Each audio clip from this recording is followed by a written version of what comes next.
Hello, everyone, and welcome to Inspiring Boys, Empowering Fathers, and Transforming Lives, helping your son reach his full potential. If you've been following us, we've been doing 10 podcasts, and our focus has been on helping your son reach his full potential, uh, based on the work of Dr. James Brown in his book, Rescuing Our Underachieving Sons. Uh, Jim was also featured in a recent article, Crossroads Magazine, in the month of July 2026. You can read a summary there, and you can also join our podcast. And you can find that on our website. So today, what we want to do is kind of do an overview, a summary of all the things that we've talked about over the past 10 podcasts. But importantly, we have a new brochure. This brochure will be available in about a month. So if you drop us an email here at inspiringboys@menandfamilies.com, you can request one. We're happy to send one, or we can send you the book to get the full details. Both will be available, and at no charge. So we're going to talk about the brochure because it's a summary of what we've talked about. And we're going to talk about basically the key points that we've been doing over the past year. So basically, what we want to do is help your son reach his full potential. And our message is that dads have the power to do this. Dads make a big difference in their sons' lives. So we want dads to go out there and do your best with your son, and it's you that can make this big difference.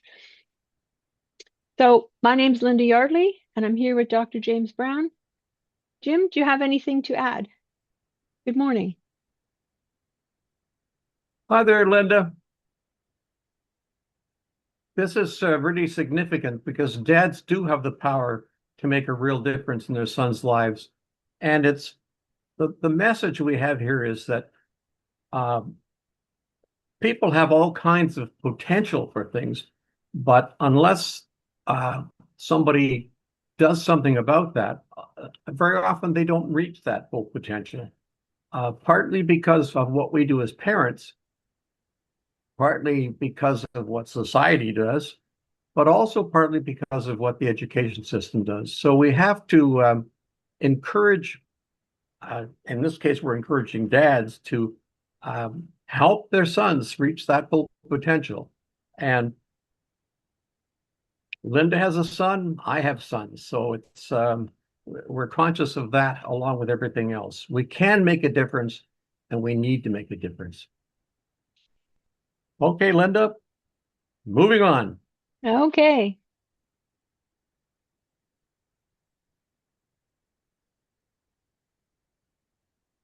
So what's happening? What's going on out there? Why do we think there's an issue? Well, first of all, the focus in education today is focusing on girls' education. Now, decades ago, things were focused on boys, and we tried to make things better for girls, but we seem to have swung the other way. And today's boys are struggling a bit. And that's what we're here about, one of the issues that's happening and why boys are falling behind. Well, boys are falling behind partly because the focus since the 1980s, the focus has been on the idea that girls are being increasingly disadvantaged in education. And so we've had to make numerous changes to make sure that the focus is on girls. And any focus on boys during that time period, from then till now, any focus on boys is viewed as against girls' advancement. This, of course, isn't true, but if once people start to believe that, they act accordingly. Now, realistically, during that time period, I've been a teacher at various levels. I've been a vice principal, a principal, a superintendent, a school board director, and I've also been director with the Ontario Educational Improvement Commission, I'm very, very conscious of this. This is real stuff, and it's based on uh, what I know statistically, what I know from reading I've done, but also what I know from my own experience and things I've worked at. So there's this focus on our focus has to be on the advancement of boys and girls. It can't be simply a focus on advancing girls and leaving boys out because somehow they are already advantaged. They're not. And so, for example, studies have been done. They've been done in numerous places in the world, but they've been done in Canada. They've been done out of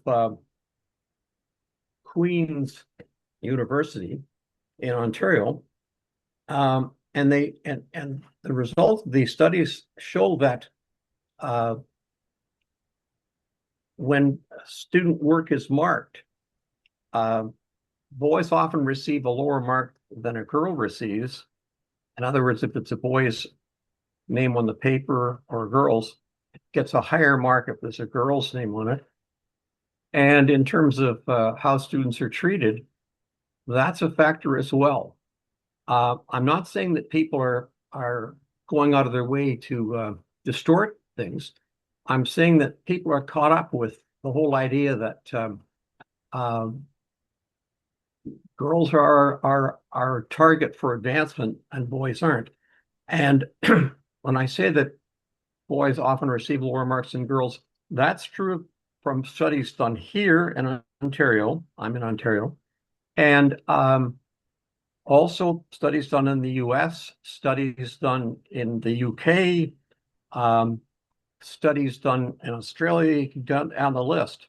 And that's significant because it affects students when boys basically, and their parents basically are informed that they're not doing as well.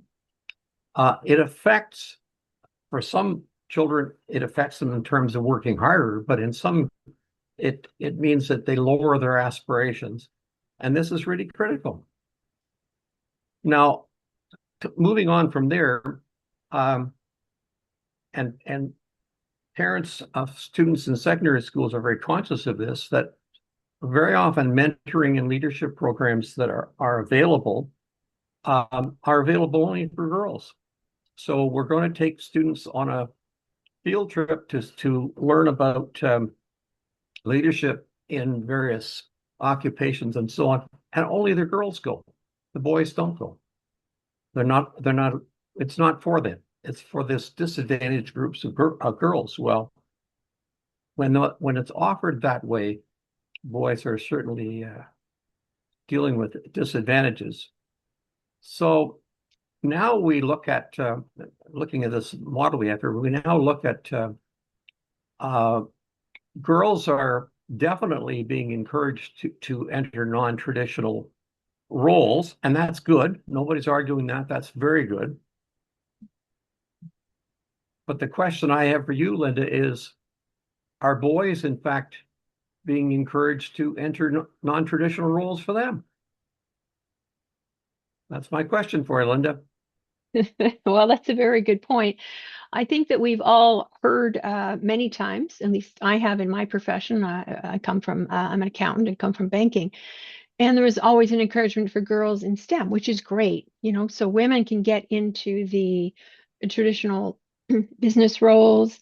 Women are encouraged to go into even some of the, pardon me, roles in trades and services and things like that. But the boys aren't encouraged.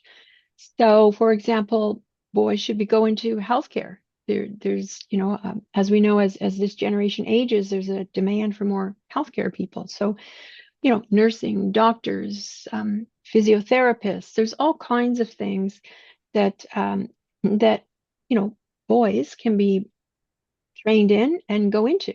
And these are non-traditional roles for boys, but there's boys and girls. So it's about encouraging both. It's not about don't have STEM for girls. It's about have STEM for everyone. Have a career fair where girls and boys can both look at all the opportunities and the career and the future that is there. Um, but we can also encourage boys to still go into traditional roles, such as firefighting and police services.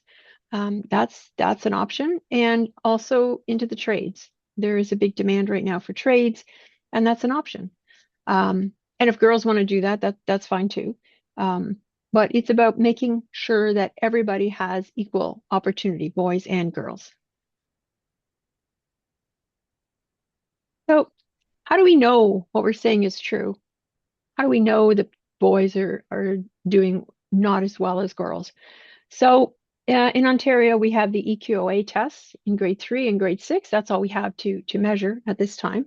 And boys are behind girls, up as far as 10 points in literacy and in math. Um, Girls are not doing well in math either, but that's another issue. But boys are falling behind. When you look at the tests on a by gender basis, the boys definitely are doing worse than the girls in literacy, which is so important. And we'll talk about that in a few minutes. And then the other test we have here in Ontario is the grade 10 literacy test. And you can see from the chart here, the red is the girls, the blue is the boys. And that's a requirement to get your high school diploma. And about 82% of girls pass it first time round, but only 75% of boys pass it. So it's this is another example of where boys are falling behind. These are the results we have. There's also international test. It's called PISA, where Canada is compared to other countries. And we're seeing a difference in gender across not just Canada, but other countries as well. So we really need to help our boys. Jim, do you have anything to add here? But interestingly enough, if we see that uh, boys are falling behind, and in fact, perhaps are doing worse than they used to do, that's a message for us all. What are we doing about it? And see, we can take two views of this. One is boys aren't doing as well because they're incompetent or not as competent because they're boys.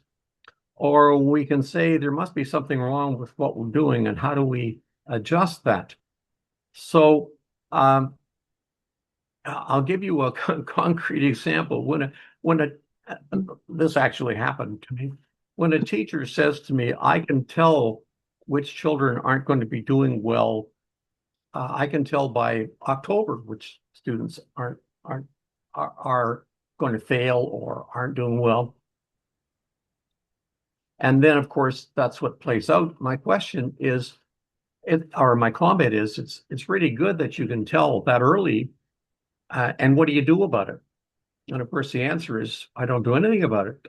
I can just tell it's going to happen. Well, sorry, folks, that's not good enough. And if we go back to 1980, girls weren't doing as well as boys. So we didn't just say, well, that's the way it is. We said, what are the reasons and what can we do about it? And we did a number of things about it.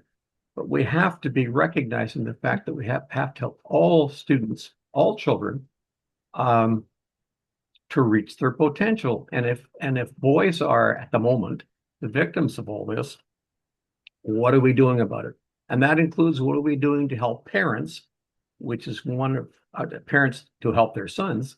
And that's what a great deal of what Lynda and I are working on in these podcasts and what we're trying to help parents with. So the question is, how do we know it? Well, this is how we know it. Now, the question is, why is it happening? Well, one of the reasons it's happening is because boys often enter school with weaker literacy skills. Now, they entered school with weaker literacy skills 50 years ago. I don't think that. I know it. I know it from experience. But the reality is, what do we do about it? And the situation is far worse now than it was 50 years ago, where boys might have entered school with slightly weaker literacy skills. Now they enter school with significantly lower literacy skills. And if you want some details on this, check some of our earlier podcasts because we do talk about what dads can do or parents can do in general to make sure that boys, in fact, reach their potential in terms of the literacy skills. By and large, we're not doing that. And the school system is not set up, it really is not set up to help deal with that. And a lot of this, as comment here, it happens before children enter school. So what are we doing as parents?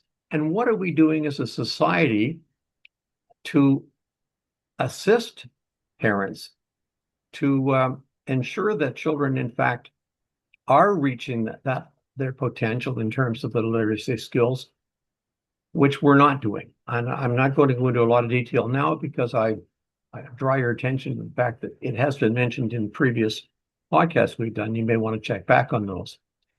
But to make things worse, we find ourselves in a situation where when boys enter school with weaker literacy skills, it plays out and it becomes pretty obvious by the time children reach grade 3. And instead of saying, how do we change our programs and how do we change our approach and so on, we say the child has a learning disability. And just in case anybody has any question about what I'm saying, I do have a specialist in special education. I do know about some of these things. And once we label a child as having a learning disability, our focus changes entirely, and our expectations for that child very often decline. And as we bring that to the parents' attention, the parents' expectations decline. Not good, not a good thing. And this is partly affected by the fact that schools have fewer and fewer male teachers. And consequently, I'm a father of both boys. I have sons and daughters. Well, I theoretically, in terms of my knowledge base, I know about being a boy and I know about being a girl.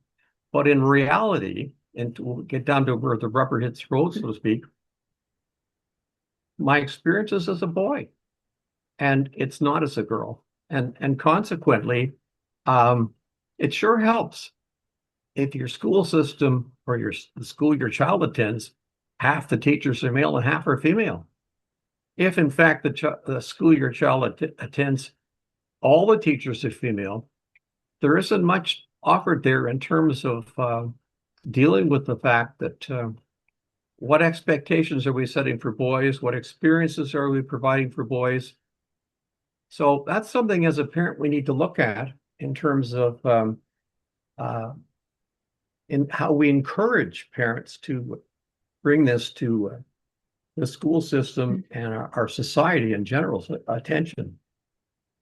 I might add, this is partly affected by the knowledge and understanding and so on that trustees have.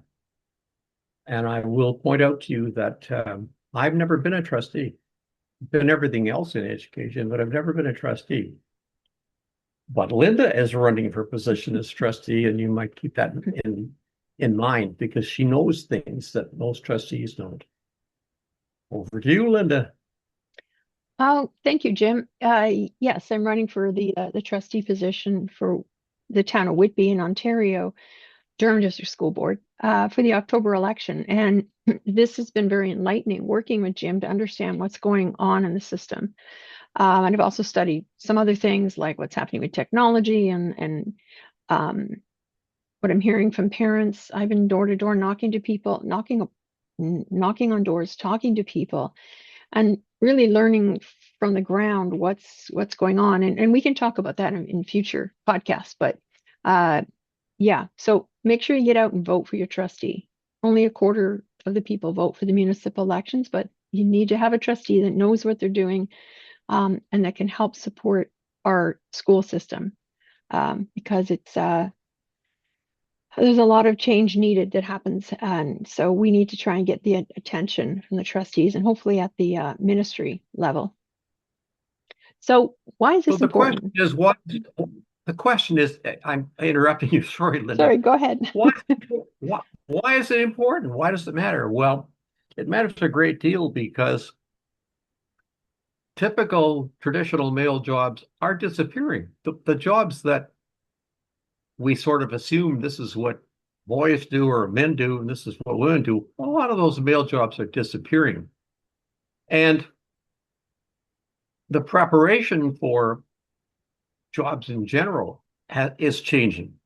So there's a lot more emphasis on post-secondary education.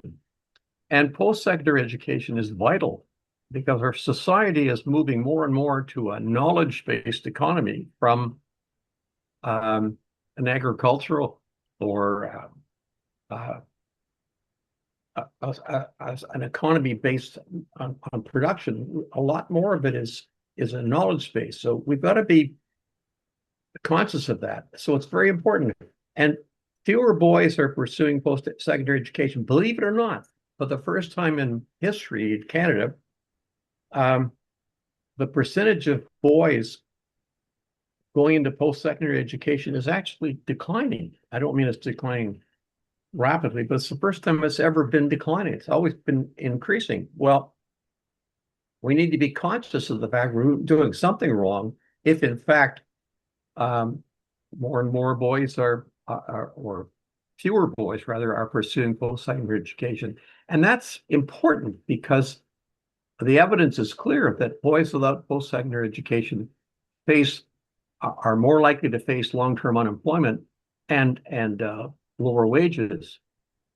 Added to that is the fact we've got boys battling depression and low self-esteem. Their experiences are telling them that they are essentially of little worth or less worth. And that's partly because when we have parent-teacher conferencing and so on, because the boy is probably getting lower grades, his parents are told, well, he's less able. That's not the truth. In fact, he may have produced exactly the same work as the girls produced, but he got a lower grade for it. And the parents are told this. You could say I'm making that up, but I'm not. The studies are clear, and they've been done in a number of countries, including my dad, Queen's University here in Ontario. And so what do boys do? Okay, Lynda, what do boys do if they're dealing with low self-esteem and so on? Well, what happens today? What did they get into? Well, they get into lots of things, but one couple things in particular are the video games, and they get into a virtual world where they can be what they call a boss, and they can, become heroes and do some fighting, and that, so they get lost and reality disappears, and it makes them feel better. So they're in a virtual world where everything is great and they're in charge, and things are going well for them. And that's a problem because they're not facing up to what's actually happening around them. And we'll talk about this in a future podcast, but it's not good. I'm not saying video games are wrong. I'm saying, we have to limit them and watch what's happening with boys because they get lost in those games. And then they spend a lot of time on those games instead of seeking out help to help them with their depression or their self-esteem or talking to their parents. And parents can be a big help here by, limiting the video games, keeping an eye on them. What are they actually, doing on the video games? And also making sure you're spending that quality one-on-one time. They need that social connection. Everybody does. All humans do. But when you're in the video game, they're very much, I've seen them. So very much it's a one-to-one, one person against all the virtual people and the virtual world. So they're not able to connect, and they can't share their feelings, and they can't understand kind of what's going on around them. So video games, you have to watch. That's where they get lost in them. So that is a new problem because they have a new escape. So what can a dad do to help his son in terms of practical? Well, again, if you check back on the previous podcasts we've done, one of them is, particularly when we're dealing with younger boys, we need to read to our sons before they're able to read really well, and read with them. And we need to do it every day, not just once in a while. Doesn't have to be 2 hours of it, but we need to be doing that from the time the child is born. We need to be reading to them so that it becomes part of their life experience. And we need to fill our sons' lives with some adventure books. Um, Comic books are useful, and sci-fi books. All of these are very valuable, and we need to be doing this right from the start. We need to teach our sons to think critically. Um, I Something for you to remember is education is about learning to question the answers as opposed to answering the questions.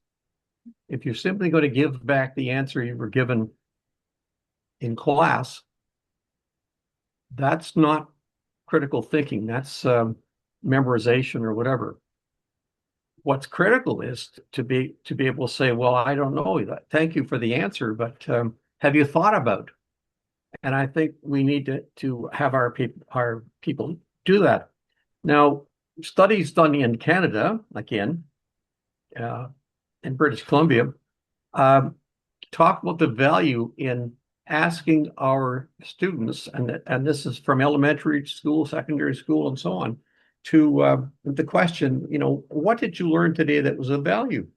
And I know the answer we are probably going to get with the younger ones, which is nothing. But the fact is, we need to press that.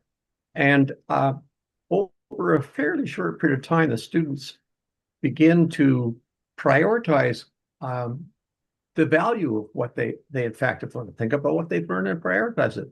Now, the studies done have indicated that children see as much as a 30% gain in terms of their marks, in terms of their ability, and so on, just from that question being asked. But it has to be done on a daily basis. You can do it in person if you have to live with your son, but you can also do it over the telephone on a daily basis if you don't live with your son, or you can do it using the internet or whatever. But it's important that we ask that question because the evidence is clear that it makes a difference. It helps if we engage with our children. The worst thing in their schoolwork, it's important. We think in terms of my child has homework to do, so I send him to his room to do his homework. Well, that's called solitary confinement, folks. The evidence, again, a lot of evidence shows that having a child doing his homework, sitting at the dining room table or even the kitchen table, whatever, makes a difference. It becomes a social event, and it also indicates a parent is interested in the work that child is doing. We need to give our boys strong praise and encouragement.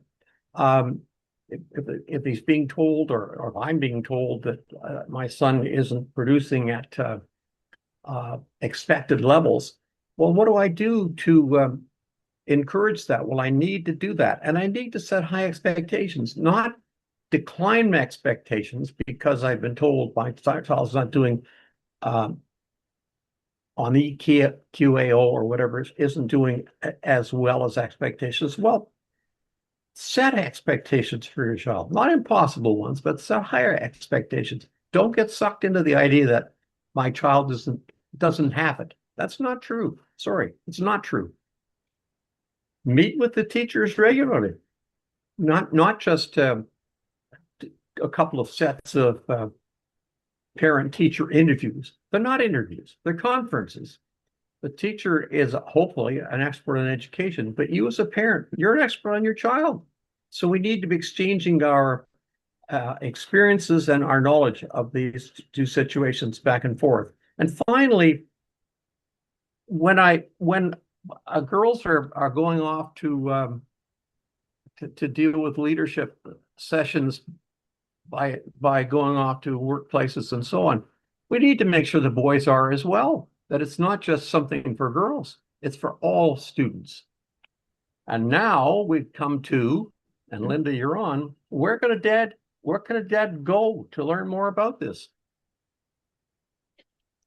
Well, join our podcast right here where we are.